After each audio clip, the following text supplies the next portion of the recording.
Welcome into Steelers Talk. I'm your host, Jack Sperry. Thank you guys for joining me here on a Monday.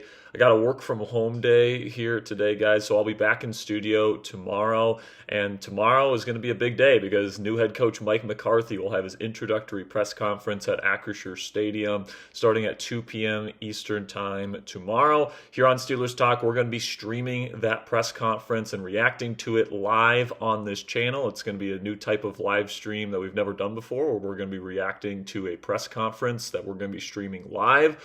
So it should be pretty cool and really fun. We get to react to the introductory press conference together, share my live takeaways on that. So we're going to be going live 30 minutes before the press conference is supposed to start. So we'll be going live at 1:30 p.m. Eastern Time.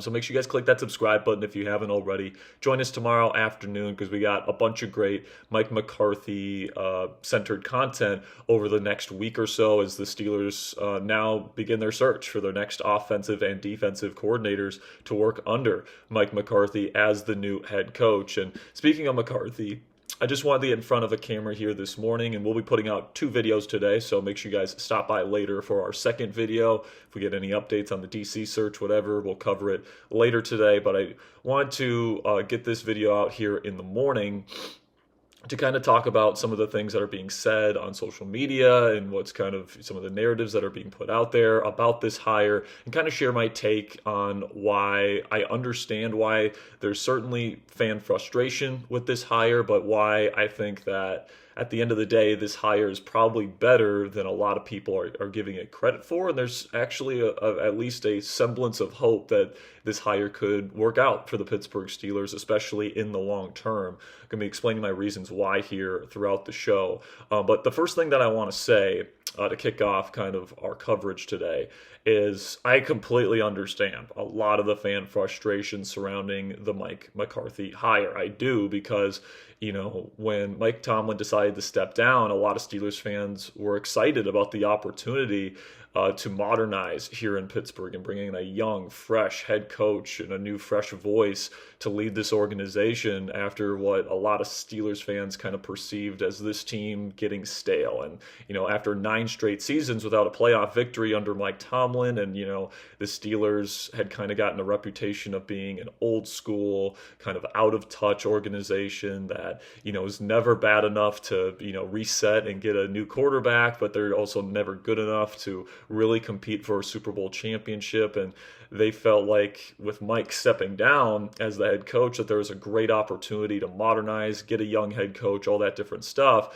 And instead of going that direction, they decide to hire, another older head coach, a 62-year-old head coach in Mike McCarthy, an 18-year veteran with a very similar track record to Mike Tomlin, and a lot of the same narratives surround Mike McCarthy that surround Mike Tomlin. They're both guys that win a lot in the regular season, but have had struggles, especially recently, to win in the postseason. They're both kind of got the perception from especially Steelers fans that they're, out of touch old guys that don't run modern schemes and stuff like that. And, in that way, I completely understand why a lot of Steelers fans are upset and frustrated by the hire, because it feels like the organization is just kind of staying where they've been, where they're not, moving forward into a new era and embracing a new day here in Pittsburgh. It feels like a continuation of the Mike Tomlin era, which really frustrates a lot of people, especially those that wanted Mike Tomlin gone. And I certainly understand, why the reaction was what it was when we got the news on Saturday.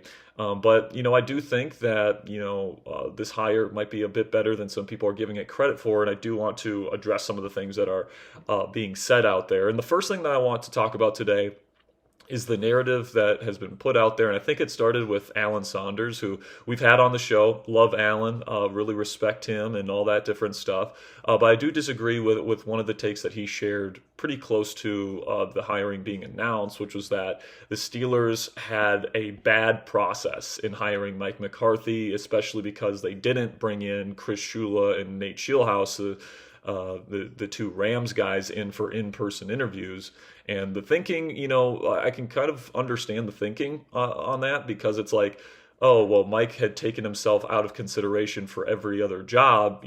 There wasn't really a time clock on hiring him. It's not like anyone else was going to like swoop in and take Mike McCarthy. So why not bring in Chris Shula and Nate Scheelhaase to see, what they would bring to the table in an in-person interview? And I understand it from that perspective, but I personally disagree with the idea that this was bad process, because something that I think needs to be acknowledged here is that the Steelers did interview Chris Shula and Nate Scheelhaase. It's not like they scheduled an interview with them and never talked to them and just hired Mike McCarthy and rushed this thing. Like, no, they had virtual interviews with these guys, and obviously they didn't feel like those interviews and their plans for the team were impressive enough to warrant giving them a second opportunity to interview for the job. And I do think that if Shula and Scheelhaase, if they were legitimately interested in those guys and they felt like that there was any chance that those guys could come in and convince them to not hire Mike McCarthy, they would have brought them in because they had the time to. But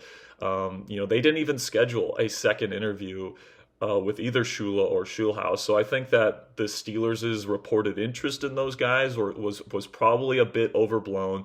I think, especially because of Mike's connection to Omar and Andy Weidel, along with the fact that he's got the resume that he has, especially with the quarterback development side of things. Like, I think that he probably went into this process as Pittsburgh's favorite to get the job in the first place. And then when the in-person interview went as well as it did on Wednesday, he just kind of became their guy and the guy that they knew that they wanted to hire.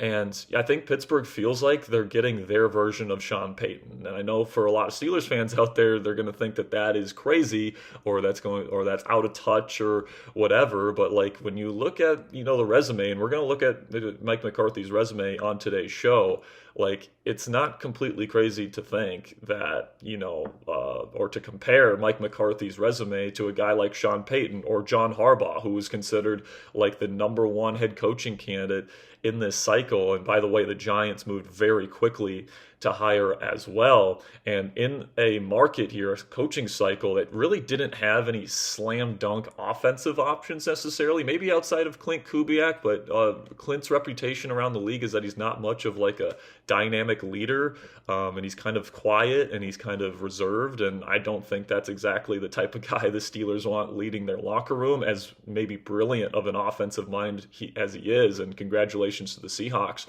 for advancing to the Super Bowl. But like Mike McCarthy and Sean Payton, very, very similar profiles, man. Like Mike McCarthy has a 60.8% win percentage in his career. Sean Payton, 63%, not that far away. Also, something that I think kind of gets a little bit conflated is a lot of people love Sean Payton's offensive mind and his scheme. His scheme is actually very similar to Mike McCarthy's schematically, where they're both kind of older school West Coast guys. That's their background, and then they've modernized their offense for the modern NFL. And both of them have done that, all right? Like Mike McCarthy still runs an offense that can still have a lot of success in the National Football League. I mean, he's got multiple former offensive assistants that are head coaches in the league, Kellen Moore, Brian Schottenheimer, that are running very successful offenses in the mold of a Mike McCarthy-esque system. And New Orleans seems to have found their franchise quarterback of the future in Tyler Shuck. And then the Dallas Cowboys had a top 10 offense this year led by Dak Prescott. And, the last time McCarthy had a fully healthy Prescott and CeeDee Lamb, they were the number one scoring offense in the National Football League. And, CeeDee Lamb was the best receiver in football. Dak Prescott was the runner-up for the MVP. So, I feel like people kind of feel like McCarthy's offense is like outdated. It's not good, all these different things. And then Sean Payton's offense is absolutely awesome, which it is. But Sean Payton and Mike McCarthy's offenses are actually very similar schematically, and I don't think people really realize that. And they've also had very similar career production from their offenses. So it's not like they run the same scheme, but Sean Payton gets way more production out of it. No, Mike McCarthy, as we're going to discuss later in the show, like his production offensively has been terrific throughout his head coaching career, and that's what he's bringing to the table here in Pittsburgh. And then also when it comes to playoffs and playoff win percentage, like if that's what really matters, Mike McCarthy and Sean Payton have the exact same playoff win percentage at exactly 50%. Mike is 11-11, and after yesterday's loss in the AFC Championship game, Sean Payton's is 10-10. And Mike has more playoff wins than Sean Payton, but apparently Sean Payton is seen as one of the best coaches in the NFL. He's worth a first and a second round pick in a trade, all these different things. But Mike McCarthy is a very similar coaching profile to Sean Payton, and the Steelers didn't have to give up draft picks to get him. I think that's probably one of the main reasons why the Steelers really liked him, is because of, his experience and then also the production that he's gotten as a head coach throughout his career. And I think that's probably, Art Rooney II said it yesterday in his statement where he said, they hired McCarthy because he's a long-time proven winner in this league. He's gotten, I think, 6 12-plus win seasons, which is top 5 in NFL history among head coaches. So this guy has, a relatively high ceiling, actually, in terms of getting his teams to play at a really high level where you're putting yourself in contention to be the number 1 or number 2 seed in your conference. And he's got the quarterback development history where, that spans, over 3 decades, starting with Rich Gannon and Joe Montana in Kansas City. Obviously, Montana was already developed at that point, but Rich Gannon getting the most out of him. Then Aaron Banks, out of all people, in New Orleans in the early 2000s. Then Brett Favre revitalizing his career, developing Aaron Rodgers into one of the best quarterbacks in NFL history. And then Dak Prescott, developing him from somebody that was a solid starter when he got there to somebody that could carry an offense as a top 10 quarterback by the time he left. The quarterback development history certainly is something that he brought to the table that unproven entities like Chris Shula and Nate Scheelhaase just didn't bring to the table. Those guys would be learning on the job while also being tasked with developing a quarterback who would also be learning on the job. So I just feel like the Steelers kind of understand that having the experienced head coach in there with an offensive background and a quarterback development background is going to, set the foundation for a young quarterback to develop in this offense more than bringing in, a younger guy that, maybe runs a modern offense, but, doesn't have a ton of experience or a track record of getting results in terms of developing quarterback talent the way Mike McCarthy has. And like we just discussed, McCarthy does run an offense that can still produce results in the National Football League. So, I think once Pittsburgh kind of knew Mike McCarthy was their guy, and they realized that, this in-person meeting went really well. He's got everything that we're looking for. He's got the track record. He's got, he's an offensive-minded guy that runs a good offense and, has that quarterback development background. I don't think that, there's really anything that Shula or Scheelhaase really could have done or said in an in-person interview that would have changed their mind, because they definitely laid out their plans for the team in their virtual interview. And obviously that plan wasn't enticing enough for the Steelers to not make this decision when they made it. So, I just disagree with the idea that it was bad process to not bring in 2 people for in-person interviews and waste their time, 2 guys that you weren't going to hire. If you had already made up your mind that Mike McCarthy was your guy, I don't have any problem with making the hire when you did, because obviously the Steelers talked with Shula and Scheelhaase, and they didn't particularly love or what they were saying in that virtual interview, for better or for worse. And it seemed like, they came together after Anthony Weaver had his in-person interview on Friday and said, do we have our guy? And, they kind of came to a consensus that, Mike was kind of providing everything that the team was looking for, and that's what they ended up bringing in. So, in just a second here, I'm going to be talking about some other things surrounding Mike McCarthy and kind of going over his resume, why I probably like this hire more than maybe the average fan here. But before we get into that, let's have a word from our sponsor today at Prize Picks. And the big game in Santa Clara is almost here, guys. It's Patriots versus Seahawks for this year's big game. And there's no better way to cash in during America's biggest sporting event than with Prize Picks, where it always feels good to be right. And since the big game is right around the corner, that also means it's your last chance to get in on the football action before the season closes. So close out the year outright with Prize Picks by getting $50 instantly in lineups when you play your first $5. You guys can download the Prize Picks app today and use code CLNS to get $50 in lineups after you play your first $5 lineup. That's code CLNS CLNS to get $50 in lineups after you play your first $5 lineup. Prize Picks, it's good to be right.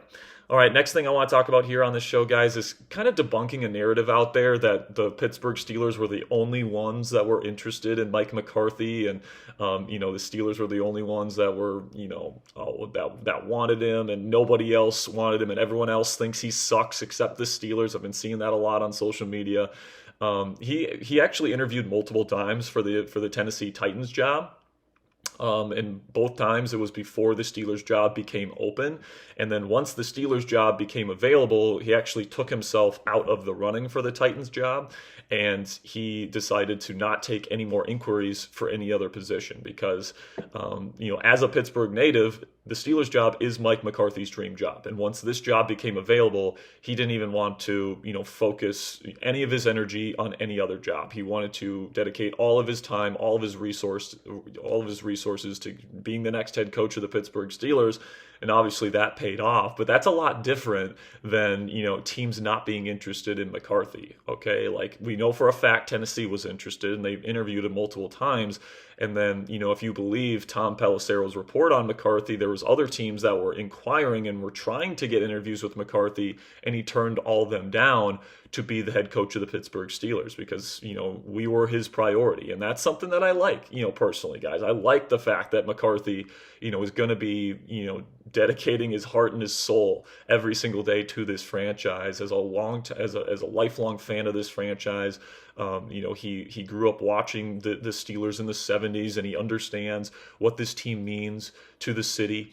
And, I think that he's going to be an awesome representative of this football team in terms of being the head of this franchise. So I like the fact that he wants to be here. It definitely beats, hiring a coach that doesn't want to be here. And I think Mike McCarthy is going to be, giving it his best shot here in Pittsburgh because this is the job he's been frankly waiting for his entire life, and it's a dream come true for him. But now I want to go over his resume because it is right up there with some of the top, long-time head coaching hires that we've seen over the last several years, like John Harbaugh and Sean Payton, and especially Sean Payton, like we talked about earlier. But Mike McCarthy has more wins in his NFL career as a head coach than 22 NFL head coaches that are already in the Hall of Fame. Just let that sink in. All right, there's over 20 Hall of Fame head coaches that have less total wins than Mike McCarthy. And right now, McCarthy is in the top 15 all time in wins in NFL history. And, especially if he goes through the entire 5-year contract here that he signed with the Steelers, he's probably going to get into the top 10. All right, so this is a guy that has a long track record of winning, a very respected guy in the league. Also, he has a higher win percentage than, big time, big names that a lot of people respect, like Tom Landry, Mike Vrabel, Bill Parcels, Chuck Noll, Pete Carroll, Jimmy Johnson, and then not only Mike Shanahan, but also Kyle Shanahan. Okay, so, this is a guy that wins a lot of football games. And obviously you want to see, him win in the playoffs in recent seasons. And, his most recent stop there in Dallas, he didn't do enough in the postseason to satisfy the fans there. And obviously that's the frustration that we have here in Pittsburgh. So, McCarthy's going to have to get that monkey off his back and quickly if he wants to win the hearts of Steelers fans. Because, if we go 11 wins, 12 wins, and, the team is better than it has been in years past under Mike Tomlin, but we lose in the first round of the playoffs again, especially in blowout fashion, fans are still going to be upset with this current regime. So McCarthy needs to deliver in the playoffs, but this is a guy that does deliver wins, and he delivers big time, big time seasons as well. He's got top 5 12 plus win seasons among NFL head coaches in the history of the league. He's got 6 of them, which is top 5 in league history. And he had 3 straight with the Dallas Cowboys. I think ranging from 2021 through 2023, 3 straight seasons of 12 wins. Unfortunately, they were only able to win 1 playoff game there. So obviously, he's going to have to perform in the playoffs here in Pittsburgh if this regime is going to be seen as a success. But he's also one of only 6 current NFL head coaches that has a Super Bowl championship under his belt. I think he's top 3 in conference championship appearances among current NFL head coaches. And also, you look at his offensive track record, he's had the best scoring offense in the league, number one in the league, in over 20% of his seasons as a head coach. That is insane, okay? I think he's done it 4 times where he's had literally the best scoring offense in football. So listen, man, if we can have the best offense in the game 1 in every 5 seasons, if we can go to a conference championship game in 1 in every 5 seasons like it's been throughout McCarthy's career, that is something that I'm going to take, man, plain and simply. And if you just think that's because of the Aaron Rodgers MVP years, well, the last time that he had a number 1 ranked offense was just a couple years ago in 2023, the last time he had a healthy Dak Prescott and a healthy CeeDee Lamb. Remember, both those guys were injured in 2024, and the defense took a big step back after Dan Quinn left to be the head coach of the Washington Commanders in 2024. So, and if that's not good enough for you, he's had a top 5 offense in half of the seasons he's been a head coach. So this is obviously a head coach here, Mike McCarthy, that has a long track record of developing not only just good or mediocre offenses, but elite offenses, where he's had an elite offense in half of the seasons that he has been a head coach. That is a hell of a resume right there, and it's right up there with a guy like Sean Payton, by the way. And then I think the main reason why the Steelers are bringing him in, other than his long track record of winning, is that he's successfully developed and gotten the most out of quarterback talent throughout, his head coaching career, and even going back to his career as a quarterbacks coach and offensive coordinator, ranging from Rich Gannon in Kansas City, who was, not a very good quarterback, and then, he started, turning things around when McCarthy was his head coach, or was his quarterbacks coach there in Kansas City. Then he goes to, Aaron Banks in New Orleans as the offensive coordinator there. And Banks puts up big time numbers with the Saints. And I think a lot of you guys probably don't even know who Aaron Banks is. And he put up numbers with Aaron Banks. Then he goes to Alex Smith in San Francisco. Then he gets the head coaching job with Brett Favre and revitalizes his career. Gets him to a conference championship game. Then Aaron Rodgers, developing him into one of the best quarterbacks of all time.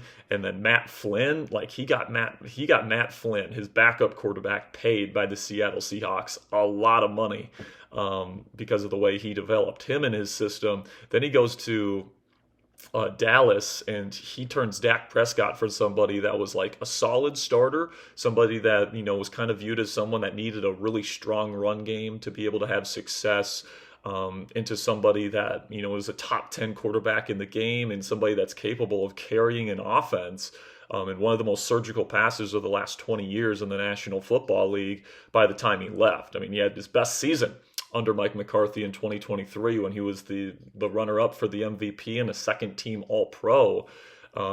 Prescott was unbelievable in 2023, and they still run a Mike McCarthy offense in Dallas because Prescott runs it so well.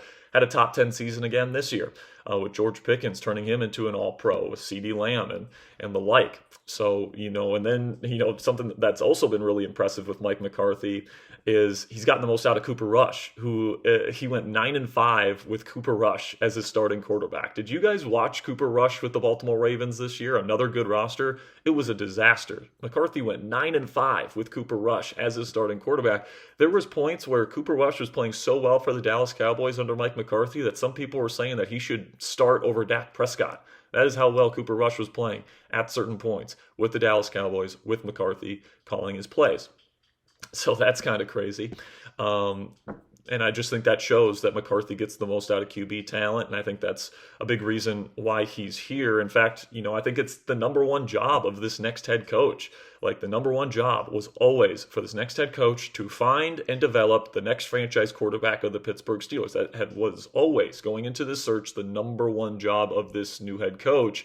And personally, guys, I trust McCarthy to do that more than a first-time, likely defensive-minded head coach, because most of the guys they talked to that were younger were defensive-minded guys, quarterbacks. It's been well documented, develop better under offensive-minded head coaches. And, if you hire a defensive-minded head coach, that usually means you're hiring a first-time offensive play caller. So not only is your head coach learning on the job, not only is your offensive coordinator learning on the job, but also your quarterback is learning on the job. But with an experienced veteran with a long track record of quarterback development success here in Mike McCarthy, you have a very stable presence, calling the plays, running the offense, running the team, and then, that new quarterback that eventually comes in, whether it's Will Howard or somebody else, has that very stable presence there, so that while they're learning on the job, everybody else is stable. They know what they're doing. They've been there and they've done that, and I think that is a really good, stable foundation for a young quarterback to develop in. And I think that, it gives the Steelers as good of a chance as anyone to develop a young quarterback here over the next half decade. And then speaking of young quarterback development, I think if you're a Will Howard fan, man, I think this hire means a lot of good things for Will Howard, because team owner Art Rooney said yesterday that McCarthy is a believer in Will Howard, and he's intrigued by the upside, I think was the exact phrase that he used. And I look at what he was able to do with a former day 3 pick in Dak Prescott. I look at a guy in Will Howard, another former day 3 pick, and I'm like, if anybody's going to get the most out of Will Howard, I think it's Mike McCarthy, because he turned Dak Prescott, a former day 3 pick, into a top 10 guy. And a top 10 QB in this league. And I'm not saying that he's going to do that with Will Howard. I'm just saying if there's any coach in this cycle that was going to get the most out of Will Howard and turn him into, McCarthy's next Dak Prescott, it would be Mike McCarthy. I mean, they were both day 3 picks. I mean, what was the big thing with Dak Prescott coming out of Mississippi State? Is he a good enough passer? His main thing was inconsistency with his accuracy and stuff like that. Like, very similar profile to Will Howard. Both were pocket passers, and both are pocket passers with good athleticism. They're not dynamic rushers of the football, but they can run the football at times. And, Will's a little bit taller than Dak. Will is 6'4", Dak is 6'2", but they're both thicker quarterbacks, where they're both above 235. So they get a little bit of power to their run game as well. They can push the pile forward if they need to. And although neither of them is super, super fast, they're certainly fast enough to be able to make a defense pay if they forget about them. And I would say both have good, but not necessarily bazookas of arms. They both have NFL starter quality arms, but they're not necessarily crazy, amazing rockets of arms. Also, both are very smart individuals. Dak Prescott has developed into one of the smartest quarterbacks of the last 20 years in the National Football League. Will Howard is known for his photographic memory, and that's one of the reasons why John Gruden is so high on Will Howard. And, the fact that McCarthy is high on Will, you get a fan of Howard in the building, that's going to help his chances out. Also, McCarthy, coming here increases the chances of Aaron Rodgers coming back for another season, which would, I think, help Will Howard's development, because that would allow Will to develop in this system for a year without having to play, get another year learning from one of the greatest quarterbacks of all time. And, I think if Will Howard is going to develop into a legitimate NFL starting quarterback and be the NFL's next Dak Prescott, I mean, Mike McCarthy, the guy that turned Dak Prescott into an okay player, into a top 10 QB, probably gives Howard the best possible chance at success. So I still doubt, even if Rodgers retires, which is still a possibility, I still doubt Howard is just going to get handed the job. He's never played in an NFL game, regular season or preseason or postseason. He hasn't played a single snap in the NFL. So I still think Howard, in some way, shape, or form, will have to earn it.